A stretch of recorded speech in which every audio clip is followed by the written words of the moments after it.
Hi friends, welcome to VJ vlogs. இன்றைக்கி நம்ம வீடியோவில் வந்து சிக்கன் மக்ரூனி எப்படி செய்யலாம் பார்க்க போகிறோம். ஸோ வாங்க பார்க்கலாம். அதுக்கு ஃபர்ஸ்ட் வந்து நீங்கள் 3 வெங்காயம் 2 தக்காளி பட்டை லவங்கம் எடுத்துக்கோங்க, இந்த மாதிரி கட் பண்ணி. அதுக்கப்புறம் என்ன பண்ணுறீங்கன்னா 1/2 கிலோ சிக்கன் வந்து வாங்கிக்கோங்க.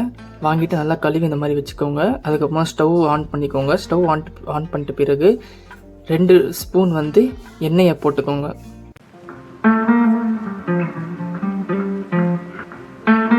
எண்ணெய் போட்ட பிறகு அந்த எண்ணெய் வந்து நல்லா சூடு பண்ணிக்கோங்க.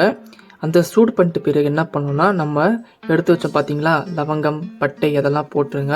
அதுக்கப்புறம் வெங்காயம் போடுங்க. வெங்காயம் வந்து நாங்கள் 2 வெங்காயம் போட்டோம். ஸோ அது உங்கள் இஷ்டம் தான். வெங்காயம் போட்டுருங்க. அதுக்கப்புறம் என்ன பண்ணோம், அந்த வெங்காயம் வந்து நல்லா ஃப்ரை பண்ணுங்கள். ஐ மீன் வந்து எப்படின்னா, நல்ல ப்ரௌன் கலர் வர வரைக்கும் அதை வந்து நல்லா மிக்ஸ் பண்ணிட்டே இருங்க. வெங்காயம் ப்ரௌனிட்டு பிறகு என்ன பண்ணுறீங்கன்னா, இஞ்சி பூண்டு பேஸ்ட் எடுத்துக்கோங்க. இஞ்சி பூண்டு பேஸ்ட் வந்து 1.5 டீஸ்பூன் போட்டுருங்க. இஞ்சி பூண்டு பேஸ்ட் போட்ட பிறகு என்ன பண்ணுறீங்கன்னா, நம்ம வந்து ரெடி பண்ணி வச்சு பார்த்தீங்களா தக்காளி வெங்காயம் கட் பண்ணி, ஸோ தக்காளி போட்டுருங்க உள்ளே. தக்காளி போட்ட பிறகு ஒரு முழு பச்சை மிளகாய் ஒன்று போட்டுருங்க உள்ளே. அது போட்டுக்கு நல்லா மிக்ஸ் பண்ணுங்கள். இந்த மாதிரி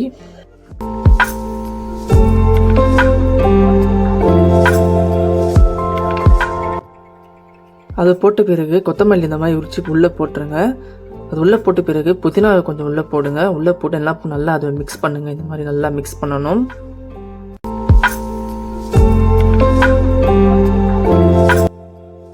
அதுக்கப்புறம் என்ன பண்ணுறீங்கன்னா, நம்ம க்ளீன் பண்ண பார்த்தீங்களா சிக்கனை, அது வந்து உள்ளே வந்து போட்டுடுங்க.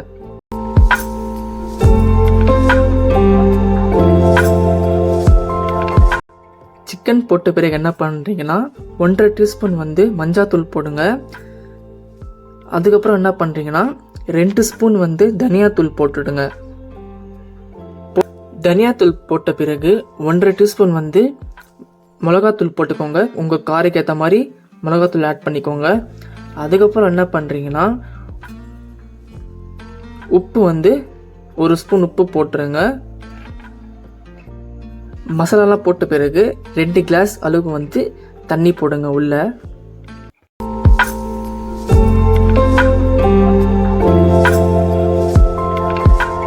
தண்ணி போட்ட பிறகு கொத்தமல்லி புதினாவை வந்து இந்த மாதிரி உள்ளே போட்டுருங்க.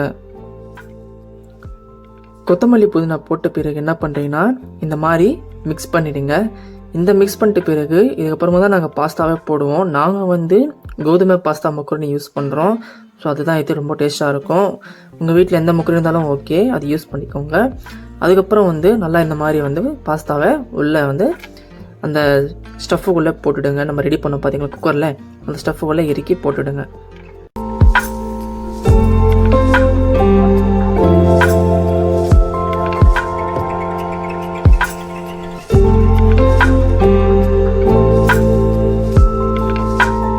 மக்ரோனி உள்ளே போட்டு நல்லா மிக்ஸ் பண்ணிட்டு பிறகு என்ன பண்ணுறீங்கன்னா, இந்த மாதிரி வந்து குக்கருக்கு ஒரு 5 விசில் வச்சுட்டுங்க. அப்போ தான் வந்து நல்லா வேகும்.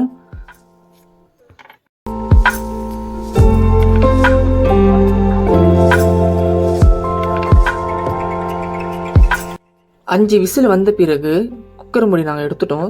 இதுக்கப்புறமா தான் நாங்கள் ஒரு ஸ்பெஷல் மசாலா ஆட் பண்ணுவோம். அதுதான் மேகி மசாலா. இந்த மசாலா போட்டால் சூப்பர் டேஸ்ட்டாக இருக்கும். நீங்களும் ஒரு வாட்டி ட்ரை பண்ணி பாருங்கள். மேகி மசாலா கூட செம்ம டேஸ்ட்டாக இருக்கும்.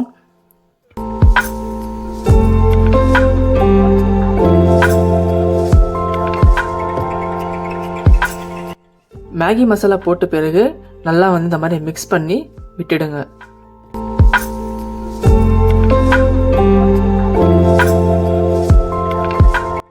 திரும்பியும் மேகி மசாலா போட்ட பிறகு திரும்பி வந்து குக்கர் வந்து விசிலுக்கு வச்சுடுங்க.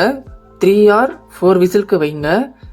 3 விசில் அடிச்சிட்ட பிறகு கடைசியாக வந்து நாங்கள் குக்கரை திறந்துட்டோம். ஸோ பாருங்கள், நல்லா பாயில் ஆகிட்டு இருக்குது மக்ரோனி. So macaroni ready. உங்களுக்கு இந்த வீடியோ பிடிச்சதை லைக் பண்ணி கமெண்ட் பண்ணி ஷேர் பண்ணி சப்ஸ்கிரைப் பண்ணிவிடுங்க மறக்காமல். நீங்களும் இந்த மக்ரோனி ட்ரை பண்ணுங்கள். சூப்பர் டேஸ்ட்டாக இருக்கும். அடுத்த வீடியோவில் சந்திக்கிறேன். பாய்.